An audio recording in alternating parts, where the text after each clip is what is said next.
Hi, I'm Kim and you're watching Kim Wilson TV. My channel is dedicated to helping victims of narcissistic abuse get free and stay free. Before we get going with today's video, I just want to take a moment to thank Julian very much for your donation to our channel's PayPal account.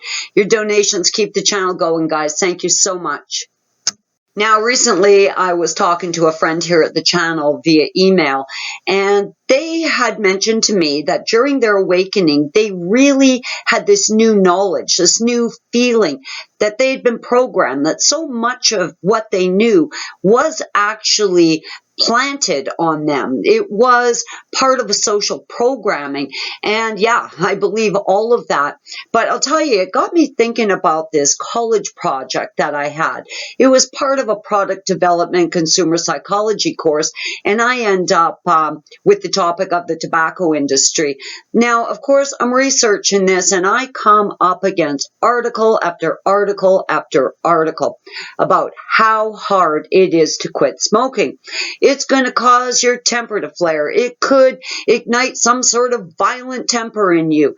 It's going to cause excessive weight gain and lead you straight to diabetes. Quitting needs to be carefully monitored. It's really dangerous. And that was the narrative.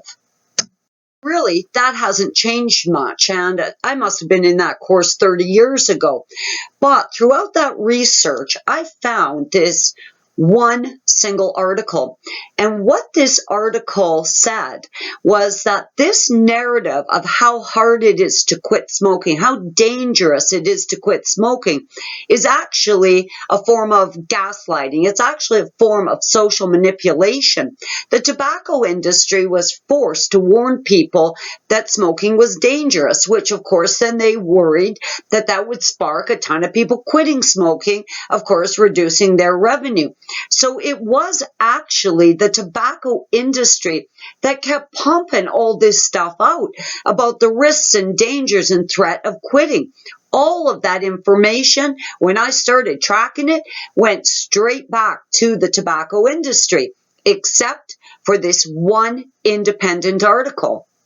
One independent article really flew in the face of all of that propaganda coming from the tobacco industry. In fact, it said it was super easy to quit smoking. All you had to do was stop buying cigarettes, stop sticking them in your pie hole, and stop lighting the bloody things. Just stop smoking. There is absolutely no increased risk of gaining weight. And if you were high risk of gaining weight, there were all these really simple steps that you could take to avoid that. It also went on to talk about the potential for a psychotic episode, or you freaking out, or getting an elevated temper going, and all this kind of nonsense. It says it's utter bullshit, and there was absolutely no scientific evidence to back any of that. Yet, the belief still exists to this day. If you attempt to quit smoking, you're going to be subjected to all kinds of horrible weight gain, likely diabetes. You're going to be worse off than if you continued smoking.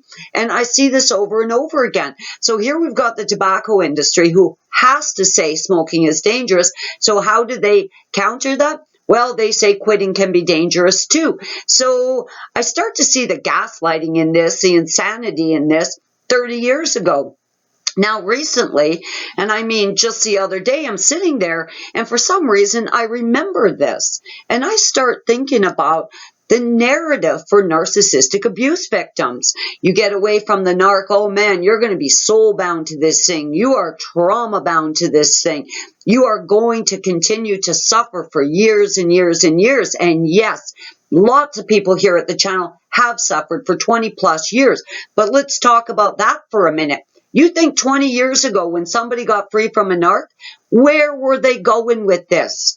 They weren't coming to YouTube. They weren't going to Facebook. They weren't doing a Google search. What are you going to do? Walk into a bloody library with this crisis? There was nowhere to research it. There were no support groups. There was no online help. There was nothing. You couldn't find another victim. You were absolutely on your own 20 years ago. So you sink into a state of depression. You sink into a state of post-narcissistic abuse, trauma, and misery, and you got nowhere to go with this. You got no help available to you. So what happens? This lifestyle of misery, this lifestyle of suffering starts to take hold and starts to become commonplace for victims. With that said, okay, the abuse is real. The nightmare of the abuse is real. The terror inflicted upon us is very, very real. And absolutely, the complex post-traumatic stress disorder is very real. I know, I had it. Start to ask myself, am I actually covered in some kind of cruddy, filthy residual? Am I really soul tied to this disgusting piece of shit, Trevor? Am I actually trauma bound to him? Well, I don't believe so. Now, with that said, honestly, the post-traumatic stress disorder is very, very real. And that is very typical for all victims of abuse, I believe, especially when the abuse is narcissistic abuse and it is so all-encompassing. I mean, we've been attacked on every level of our being. So yes, the trauma is very, very fucking real. But am I soul-bound to it? I don't think so. So I start cruising some of the narc abuse recovery channels here at YouTube. I'm going to tell you, there's some really great ones. There really are. In fact, there are lots of them that I really love and respect. And there are some that I wouldn't give 2 minutes of my viewing time.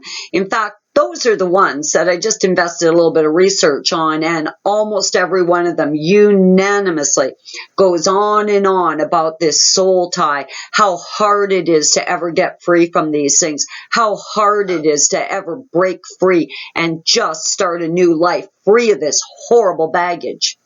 Why am I not soul tied or trauma bound to Trevor? Why? Because I refuse to be. Why would I be? He's an absolute piece of shit. Cut those ties. Goodbye, buddy. Never going to see your nasty, ugly face again. Feeling like my life was ruined. Well, I'll tell you, in many ways it was. I was sick. I was broke. I was all fucked up. My head was spinning. Yeah, it was bad. But the reality is, finding you guys, this journey of exploration, education, coming to understanding, getting to know so many of you personally has been a billion times more empowering than knowing Trevor was disempowering. Seem like a soul-defeating loss has actually turned out to be the biggest win of my life. Felt like I'd never be able to trust anybody again, but one by one, these incredible people have come into my life, and my faith in humanity has been completely restored. Bless your hearts. Being abused by Trevor actually gave me a whole new sense of purpose, a whole new direction for my life. Is my life ruined? God, no. My life is better than it's ever been. In fact, since this all happened, I really needed to ask God for a favor. And what I asked him for was that he show me what his will for me is, that he give me the enlightenment I needed to be able to recognize what his will was for me, and to ask for a really big set of fuzzy balls. So I had the balls to act on his will for me when I recognized it.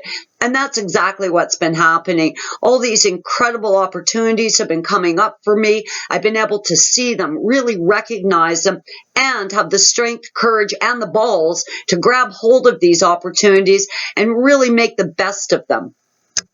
Narcs are everywhere, and I believe we're targets for narcs. Will I ever get caught in one of their traps again? Hell no. I am bulletproof. It's the 26th of January, 2018, and my birthday's coming around really soon. My birthday is on February 5th, and I will be 57 years old. And I'm here to tell you, at 57 years of age, I have never felt more alive. I have never felt more optimistic, and I have never felt like I was so in control of my own life and my own future.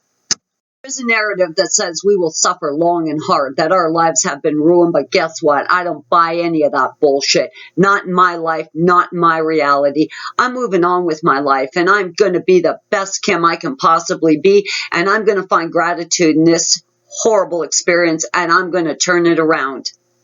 My life, my choice. I own this stuff. I'm taking responsibility for my happiness, and you can too. You can be soul-bound if you want to be soul-bound. You want to cut that thing, sever those ties, you can do that too. I'm Kim. You're watching Kim Wilson TV. I hope you guys are having a great narc-free day.